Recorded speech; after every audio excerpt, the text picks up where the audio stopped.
Ready for reading and start. I should like right at the beginning to say that I welcome the amendment which was proposed to the draft resolution by the Foreign Minister of the United Arab Republic. Stop. The amendment makes effective change, but I think it is a happier way of putting forward the idea contained in the resolution. Stop. When I had the privilege to put forward the resolution from 5 nations before this assembly, I expressed the hope that it would be accepted unanimously. Stop. It did not seem to me reasonably possible that any member of this assembly could object to the resolution. Stop. It was straightforward. Stop. It contained nothing in it against any individual or this group or that group. Stop. But it did represent a strong and passionate desire that things should get moving and that this assembly should not sit paralyzed as if it could not act. Stop.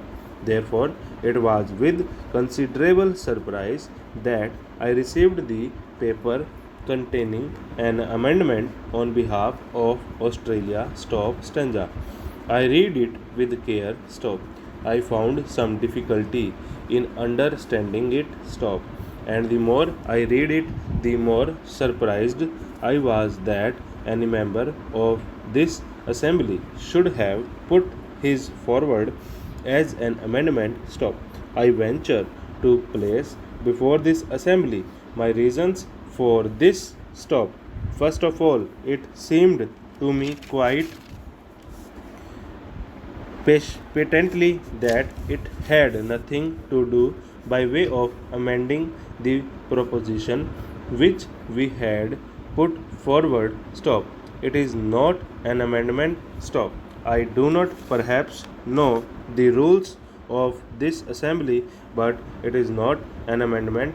It may be, of course, a separate resolution in some form or another and might have been brought forward and considered by this house. Stop. If it was so considered, I would have had much to say about it against it. Stop. The Prime Minister of Australia in his speech made it quite clear that it was not an amendment, although he might call it so. Stop. Therefore, I could not quite understand what meaning lay behind this amendment. Stop. I have the greatest respect for the Prime Minister of Australia, more especially for his keen mind and ability. Stop. I wondered if that keen mind had not tried to cover up with a jumble of words something which had no meaning at all. I was particularly keen to listen to the Prime Minister of Australia in the hope that he might throw some light on this aspect. Stop.